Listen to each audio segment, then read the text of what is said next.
بسم اللہ الرحمن الرحیم الحمد للہ وحدہ الصلاة والسلام علی من لا نبی بعدہ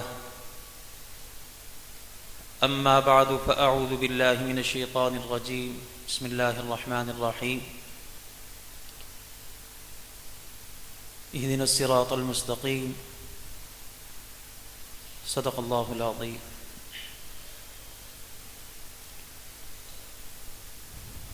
عزیز طلبہ،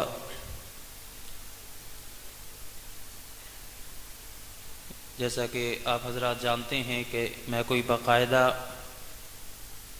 خطیب تو ہوں نہیں، بس چند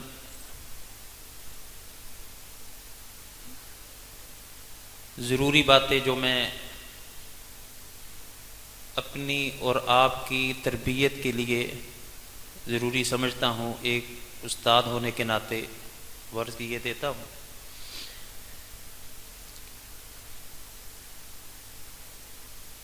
آپ کو یاد ہوگا کہ جب یہ فضلاء اجتماع کا سلسلہ شروع کیا گیا تو پہلے اس کا نام فضلاء اجتماع ہی رکھا جاتا تھا، لیکن شاید پچھلے سال یا اس سے پچھلے سال سے اللہ جل شانہ نے ذہن میں یہ بات ڈالی کہ فضلاء اجتماع تو ہے، لیکن اس اجتماع کا مقصد ہماری تربیت ہے، تو یہ تربیتی اجتماع برائے فضلاء کرام ہونا چاہیے۔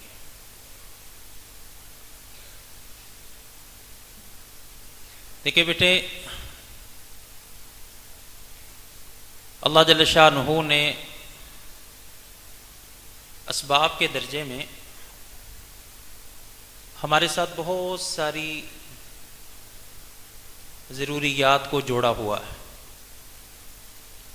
کھانا پینا ہماری ضرورت ہے، لباس ہماری ضرورت ہے، چھت ہماری ضرورت ہے، کاروبار ہماری ضرورت ہے،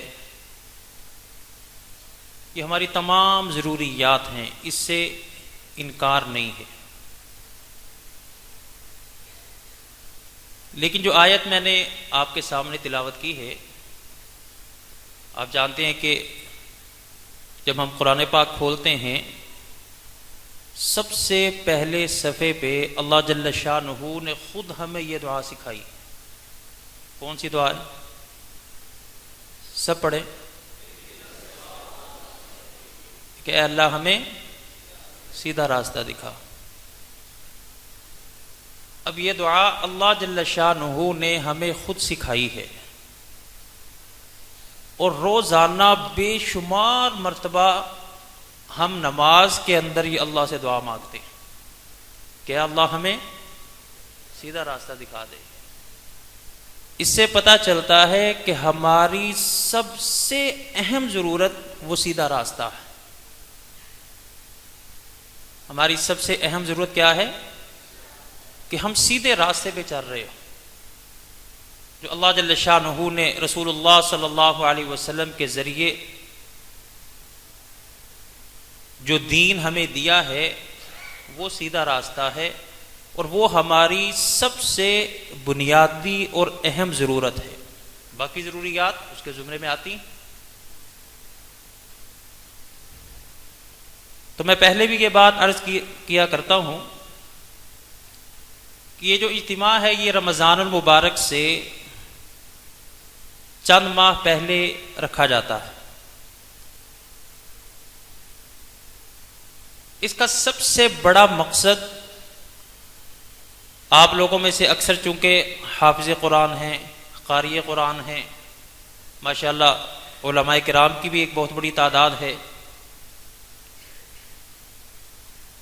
اس کا مقصد آپ کو یہ یاد دہانی ہوتی ہے کہ بچوں رمضان آنے والا ہے،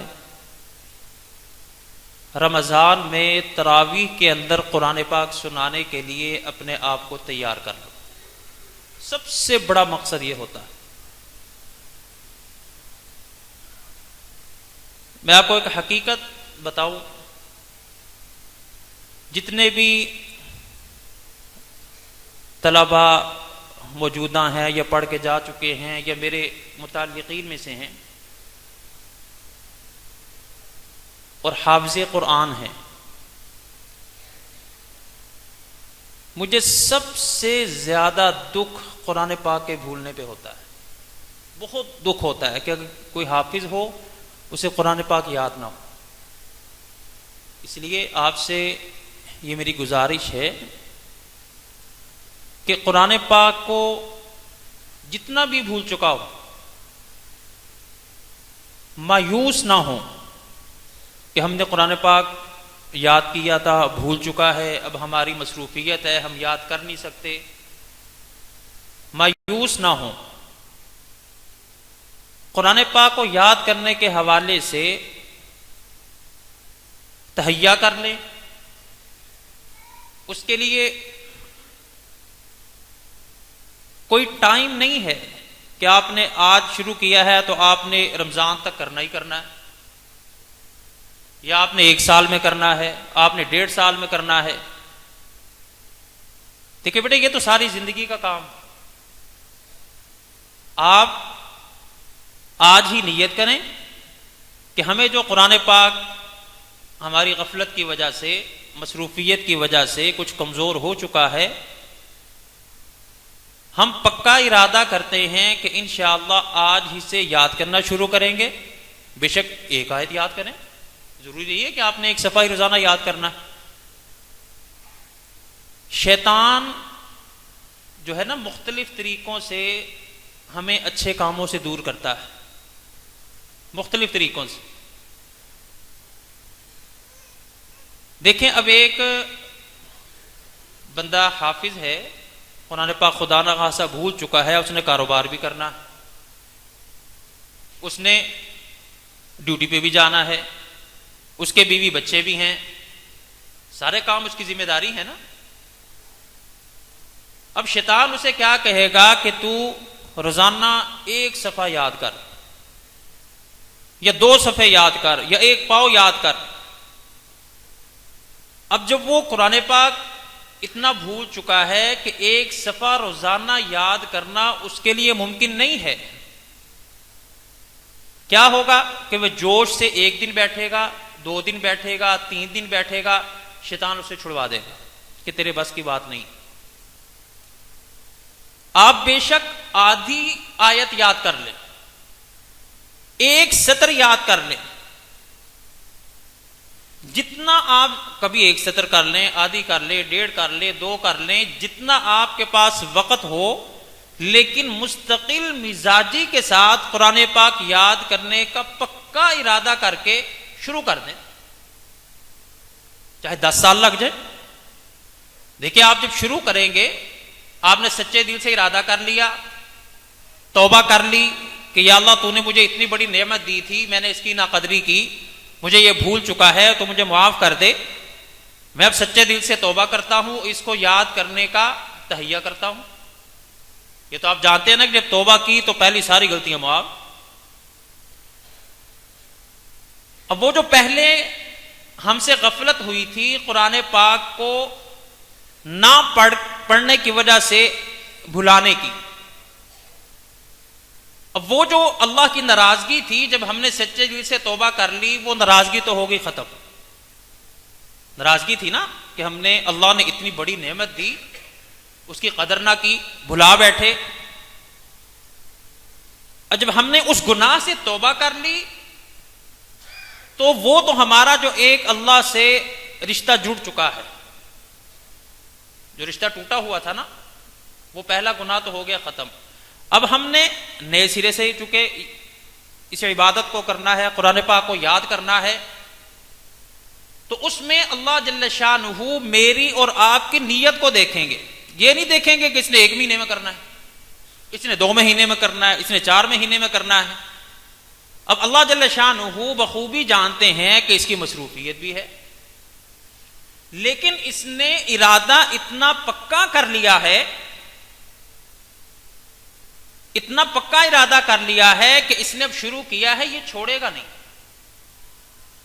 چاہے وہ آپ ایک ایک آیت کر کے یاد کریں، ایک ایک سطر کر کے یاد کریں، آدھی آیت یاد کریں، آدھی سطر یاد کریں، اسی میں ہماری زندگی بھی گزر جائے تو یہ گھاٹے کا سودا نہیں. بس ارادہ آپ کر لیں کہ ہم نے قرآن پاک کو یاد کرنا ہے. کریں گے بھی؟ پکا ارادہ کریں، پکا. دیکھیں میں تو آپ کو یہ کہا کرتا ہوں کہ اگر کسی کو بالکل ہی بھول چکا ہے، دیکھ کے تو پڑھنا آتا ہے کہ نہیں؟ آپ قرآن پاک کو مستقل مزاجی کے ساتھ پڑھنے کی عادت بنائیں. قرآن پاک کے ساتھ جو تعلق ٹوٹا ہے نا اس کو جوڑیں. اکثریت الحمدللہ ایسوں کی ہی ہے کہ الحمدللہ ان کا تعلق جڑا ہوا ہے کسی نہ کسی درجے میں. لیکن چونکہ میں نے پہلے عرض کیا کہ بہت سارے کام ہماری ذمہ داریاں ہیں، اپنے گھروں کو بھی چلانا ہے، کاروبار بھی کرنے ہیں، تجارت بھی کرنی ہے، نوکری بھی کرنی ہے، ذمہ دارہ بھی کرنا ہے، بہت سارے کام ہیں. لیکن یہ کہنا کہ مجھے بالکل وقت نہیں ملتا، یہ بہت بڑی غفلت کی علامت ہے. وقت ہمارے پاس الحمدللہ ہے. ایک تو بیٹے نماز کا اہتمام کیا کریں، نماز نہ چھوڑا کریں. اپنے اوپر سارے کام ایک طرف، اپنی زندگی میں لازم کر لیں کہ ہم جہاں بھی ہوں، جس شعبے میں بھی ہوں، ہم نے نماز کا اہتمام کرنا ہے. نماز کا اہتمام بچوں یہ ہوتا ہے کہ ہمیں نماز کا انتظار ہو. بڑے بڑے فضائل بھی ہیں. پھر آپ نے فجر پڑھ لی، اس کے بعد آپ جو مرضی کام کر رہے ہو، آپ کو انتظار ہو کہ ظہر کی اذان ہونی ہے، میں نے مسجد پہنچنا ہے. کام آپ سارے کر رہے ہیں. جو فجر سے لے کے ظہر تک نماز کی سوچ ہے نا، یہ جو کام بھی آپ کر رہے ہوں، دکان پہ بیٹھے ہیں، نوکری کر رہے ہیں، ذمہ دارہ کر رہے ہیں، کسی بھی شعبے میں ہیں، عبادت ہی عبادت ہے. کیوں؟ سوچ ساری نماز کی طرف. تو نماز کے اہتمام کی عادت ڈالیں. نماز نہیں چھوڑنی چاہیے. نماز جو اس معاملے میں غفلت کا شکار ہیں وہ اپنے آپ کو دیکھیں. ماشاءاللہ آپ سبھی سمجھدار ہیں کہ قیامت کے دن سب سے پہلے کس چیز کا سوال ہونا ہے؟ سب سے پہلے نماز کا. پھر دیکھیں میں بھی چاہتا ہوں اب آپ میں سے فضلاء میں سے اکثر جو ہیں وہ ان کی آگے اولادیں ہیں کہ نہیں؟ تو اگر ہم یہ چاہتے ہیں کہ ہماری اولاد سیدھے راستے پہ چلنے والی، ہم چاہتے ہیں کہ نہیں؟ والدین خود جیسے بھی ہونا، اولاد کے معاملے میں یہی چاہتے ہیں کہ میری اولاد دیندار ہونی چاہیے. ہر بندے کی یہ خواہش ہوتی. تو اس کا سب سے پہلا ذریعہ جو ہے نا وہ ہم نے خود بننا ہے. اگر ہم دیکھیں جن گھروں میں قرآن پاک کی تلاوت، نعتیں، ایسی چیزیں چلتی ہیں نا، سنی سنائی جاتی ہیں، آپ بچوں کو نہ بھی کہ اب یہ چھوٹا محمد کھڑا تھا نا، یہ بھی 1.25 سال کا ہے، یہ گھر میں اذان پڑھ رہا ہوتا ہے. اس کو کسی نے اذان سکھائی؟ 1.25 سال کے بچے کو اذان سکھائی جا سکتی؟ نہیں سکھائی جا سکتی. یہ گھر میں کوئی بھی کاغذ پکڑ کے، اخبار پکڑ لے گا، وہ ہل ہل کے پڑھنا شروع کر دے گا. سب سے پہلا ذریعہ اپنی اولاد کی تربیت کا ہم خود ہوتے ہیں، یہ بات یاد رکھیں. اگر ہم چاہتے ہیں کہ ہماری اولاد نمازی ہو، ہماری اولاد قرآن پاک پڑھنے والی ہو، ہماری اولاد دیندار ہو، تو یہ سارے کام پہلے ہمیں خود کرنے پڑیں گے. ایسی مثالیں آپ کو شاید کہیں آپ پیش نہیں کر سکیں گے کہ گھر کا سارا ماحول جو ہے وہ بے دینی والا ہے اور ایک بندہ بڑا 5 وقت کا نمازی بنا ہوا ہے. شاید کوئی ایسی مثال ہو، ورنہ بہت مشکل بات ہے. تو نماز کے اپنے آپ کو آپ جو بھی کام کرتے ہیں، پڑھاتے ہیں تب بھی، اسکول میں پڑھاتے ہیں تب بھی، کاروبار کرتے ہیں تب بھی، جس شعبے میں بھی آپ ہیں اپنے اوپر لازم کر لیں کہ آج کے بعد نماز، بولو بھائی، نماز نہیں چھوڑنی. ٹھیک ہے؟ ہاں، اپنی جن کی اولادیں ابھی اس قابل ہو چکی ہیں کہ وہ مسجد میں جا سکتی ہیں، یہ والد کا فرض بنتا ہے کہ اپنی اولاد کی انگلی پکڑ کے مسجد میں لے کے آئے. ٹھیک ہے؟ اگر آپ لوگ اپنی اولاد کی تربیت پہ توجہ نہیں دیں گے تو کل کو پھر ہم پچھتائیں گے. ٹھیک ہے؟ کل کو کیا ہوگا؟ پچھتائیں گے. لیکن اس وقت پچھتانے کا کوئی فائدہ نہیں. ابھی ہمیں اللہ نے موقع دیا ہوا ہے کہ ہماری اولاد ابھی اس عمر میں ہے کہ ہم ان کی تربیت کرنے میں اپنا کردار بخوبی ادا کر سکتے ہیں، اور یہ ہمارے فرائض میں سے ہے.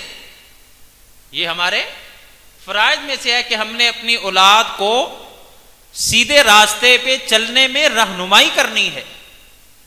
اور یہ کہنا کہ ہم نے بڑی کوشش کر کے دیکھ لی بچے نماز نہیں پڑھتے، یہ غلط بات ہے.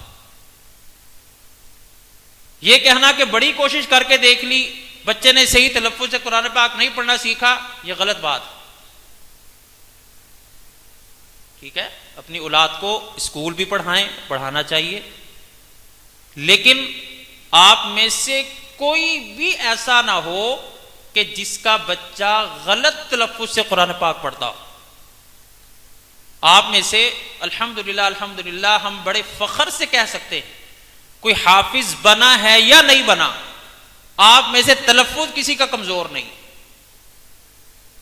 وہ بچے بعض دفعہ آتے ہیں نا تجوید میں داخلہ لینے، تو ان کے سرپرست یہ کہتے ہیں یہ نونا سٹیج تے تلاوت کرنی آنی چاہیے. کیا کرنا چاہیے؟ تلاوت کرنی آنی چاہیے تھی، اس کا لہجہ فلاں ہو جائے فلاں ہو جائے فلاں ہو جائے. میں ان کو کہا کرتا ہوں کہ اس بات کی تو میں کوئی گارنٹی نہیں دے سکتا، اس بات کی گارنٹی نہیں دے سکتا، اس لیے کہ اچھی آواز اچھا لہجہ یہ اللہ کی طرف سے ہے، ورنہ ہر بندہ ہی قاری بن جاتا، ہر بندہ ہی نعت خواں بن جاتا. ٹھیک ہے؟ ہاں، اس بات کی گارنٹی ہے یہ الف سے لے کے یا تک کوئی حرف غلط نہیں پڑے گا. ٹھیک ہے؟ اس بات کی گارنٹی ہے کہ قرآن پاک غلط نہیں پڑے گا، یہ گارنٹی ہے. تو آپ میں سے میں یہ دعوے سے کہہ سکتا ہوں کہ کوئی غلط قرآن پاک پڑھنے والا نہیں ہے. تو اب یہ کتنی بڑی ہماری ناکامی ہوگی کہ ہماری اولاد قرآن پاک غلط پڑھے. بہت بڑا المیہ ہوگا نا کہ میں قرآن پاک صحیح تلفظ سے پڑھ رہا ہوں، میرے بچے غلط پڑھ رہے ہوں. اور یہ کب ہوگا؟ جب ہم اپنی اولاد پہ توجہ نہیں دیں گے. سب کچھ پڑھائیں، اسکول میں بھی اعلیٰ تعلیم دلوائیں، آپ کے بچے حافظ بنے یا نہ بنے، لیکن قرآن پاک غلط پڑھنے والے نہ ہوں.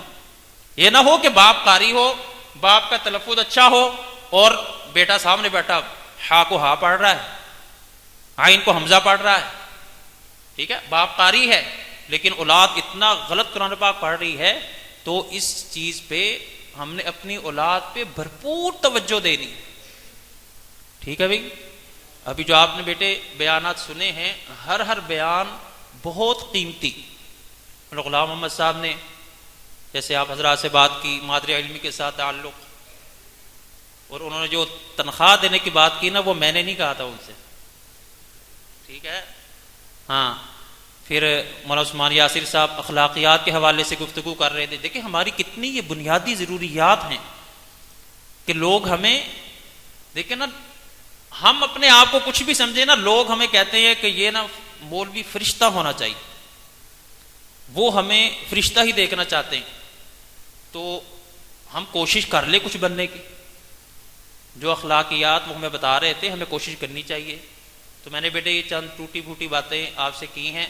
ابھی انشاءاللہ حضرت مولانا مفتی اعجاز صاحب دامت برکات تشریف لا چکے ہیں، وہ آپ کو کچھ نصیحتیں کریں گے.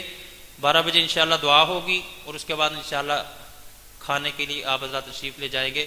میں آپ حضرات کا بہت بہت شکریہ ادا کرتا ہوں کہ اس دور میں سفر کرنا کوئی آسان نہیں ہے، مجھے بخوبی علم ہے اس بات کا، لیکن بہت دور دور سے ماشاءاللہ آپ سفر کر کے، سفر کے اخراجات برداشت کر کے، سفر کی صعوبتیں مشقتیں برداشت کر کے اپنی مادری علمی کے ساتھ محبت کا ثبوت دیتے ہوئے تشریف لے آتے ہیں. میں آپ کا بہت شکریہ ادا کرتا ہوں. بس آپ سے اتنی گزارش ہے کہ اپنے مادری علمی کے لیے دعائیں کرتے رہا کریں. اللہ تعالیٰ اس سے ہر قسم کی شر و فتن سے بچائے. اللہ تعالیٰ خواب ہوتے ہیں نا، چند خواب میرے اس ادارے کے حوالے سے نا بس ایک دو خواب ہیں.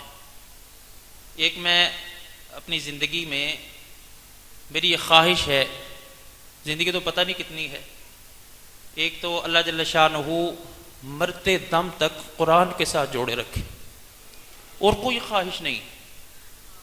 آپ سے یہی گزارش ہے کہ بس میرے لیے ایمان کی سلامتی کی، اللہ ایمان کو سلامت رکھیں، اور یہ جو اللہ نے قرآن پاک کی خدمت کی توفیق کی نعمت دے رکھی ہے، اللہ اسے مرتے دم تک قائم رکھے. اور دوسرا مدرسے کے حوالے سے میرا یہ خواب ہے کہ اگر میری زندگی ہو تو الحمدللہ ہمارے پاس اگلے سال سے نا اولا شروع ہو رہی، تو آپ کے اس مدرسے میں میری زندگی میں دورہ حدیث شروع ہو. دعائیں کریں گے؟ بس آپ نے اپنے اس ادارے کے لیے آپ کی دعائیں بہت بڑا سرمایہ ہیں. آپ اگر سچے دل سے دعائیں کریں گے، یہ تعاون کے مدرسوں پہ حالات یہ آتے جاتے رہتے ہیں، یہ روٹین کے گھروں کے حالات نہیں خراب ہو جاتے، بعض وقت گھروں کے بھی حالات خراب ہو جاتے ہیں تو مدرسوں کے بھی ہو جاتے ہیں. یہ کوئی اتنی بڑی بات نہیں ہے. بس آپ اپنے اپنے مقام پہ اپنے ادارے کو دعاؤں میں نہ بھولا کریں.